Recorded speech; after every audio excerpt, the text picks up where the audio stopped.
Il y a une image qui a beaucoup circulé, qui a été produite par l'AFP, où on voit qu'un enfant émettrait 60 tonnes de CO2 par an. C'est beaucoup plus qu'un autre élément qui est projeté sur ce graphique-là, qui est notamment la voiture, hein, qui émettrait 2 tonnes de CO2 par an. Ce que vous montrez, je veux bien que vous commentez un peu ce graphique, c'est que ce calcul est vraiment trompeur. En tout cas, c'est quelque chose qui circule beaucoup et qu'on voit régulièrement, de façon très cyclique, dans les différents journaux, lorsqu'on parle de ce débat-là, de la question de l'enfant face au climat. Tout à fait, c'est un chiffre qui revient constamment et qui est très souvent invoqué, notamment par les gens qui ont choisi pour cette raison de ne pas avoir d'enfants. On parle des GING, souvent les Green Inclination Kids, les écolos qui ne veulent pas d'enfants, si on peut traduire. Mais...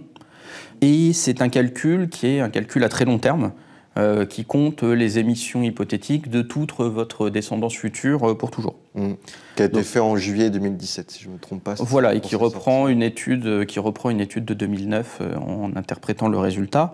Et 60 tonnes par an, c'est 6 fois les émissions du français moyen.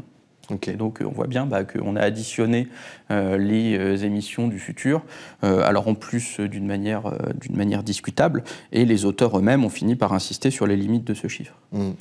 Après, au-delà donc des questions de calcul et du chiffre, ce graphique pose plein d'autres problèmes, notamment il n'y a pas d'enfant moyen. Hein. Enfin, les émissions sont très variables et ça dépend, et les parents ont quand même une marge importante sur la manière dont ils vont vivre. Avoir un enfant, c'est pas un choix de consommation au même titre que manger un steak ou prendre l'avion. Pareil, hein, la liberté de procréer, c'est un droit fondamental. Prendre l'avion, ça n'en est pas. Et enfin, participation au monde ne se limite pas à notre empreinte carbone de consommateur. C'est un calcul qui rejette la responsabilité sur un choix personnel, alors qu'elle dépend aussi beaucoup de choix, de politique de la société. Vous proposez un autre calcul.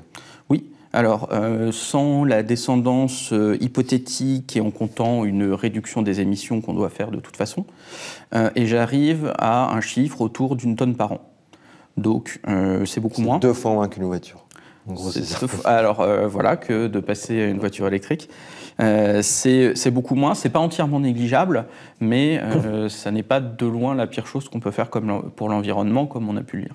Il y a un autre facteur, par contre, qui joue de plus en plus, c'est ce qu'on appelle aujourd'hui l'éco-anxiété, qui monte notamment chez les jeunes. Hein. Encore une fois, dans cette fameuse étude de 2021, il y a 75% des jeunes qui disaient que l'avenir leur paraissait effrayant.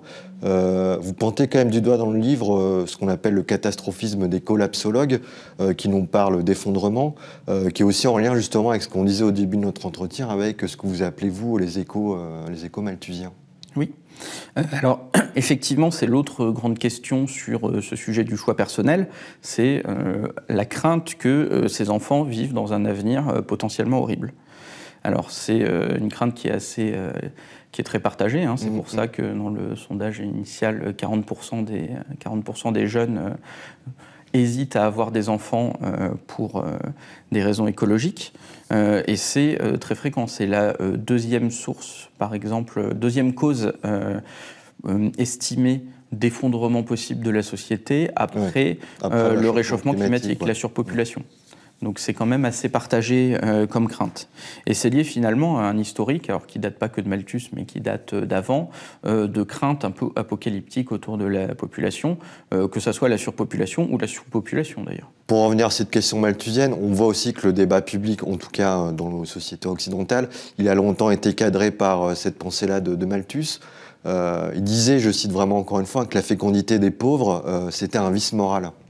Tout à fait. Alors le grand héritage de Malthus a été de lier ces deux questions, en considérant que si les pauvres sont à la limite de la subsistance, eh bien si on a plus de nourriture, ils resteront de toute façon à la limite de la subsistance, et donc que s'ils n'avaient pas d'enfants, ils pourraient sortir de la misère.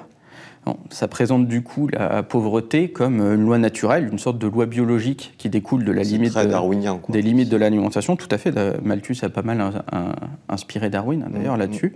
Mais évidemment, c'est appliquer un raisonnement biologique à l'humanité qui n'a pas vraiment de sens, alors qu'en fait c'est surtout le résultat d'un système politique et économique inégalitaire, contre lequel Malthus se défendait. Malthus avait très peur de la Révolution française et des aspirations à un monde plus égalitaire. On voit, et puis c'est vraiment dans les débats aujourd'hui, que l'immigration, elle est souvent agitée par l'extrême droite comme une menace de surpopulation et comme aussi un moyen de détourner l'attention politique de la question climatique. Vous dites qu'il y a quand même le terroriste d'extrême droite responsable du massacre de Christchurch en Nouvelle-Zélande en 2019, qui avait écrit, je cite encore, « L'immigration et le réchauffement climatique sont les deux faces d'un même problème. Il faut tuer les envahisseurs, tuer la surpopulation et ainsi sauver l'environnement. » Alors oui, ça a été une inspiration d'un certain nombre de terroristes et de réflexions écofascistes. Et cette question démographique, c'est vrai, rejoint le sujet extrêmement sensible de l'immigration en supposant que le problème, c'est pas notre mode de vie insoutenable, c'est que des gens voudraient le rejoindre. Bon, alors évidemment, c'est complètement faux, mais en plus, c'est dangereux et toxique. Sert à justifier un repli sur soi ou des atrocités, etc.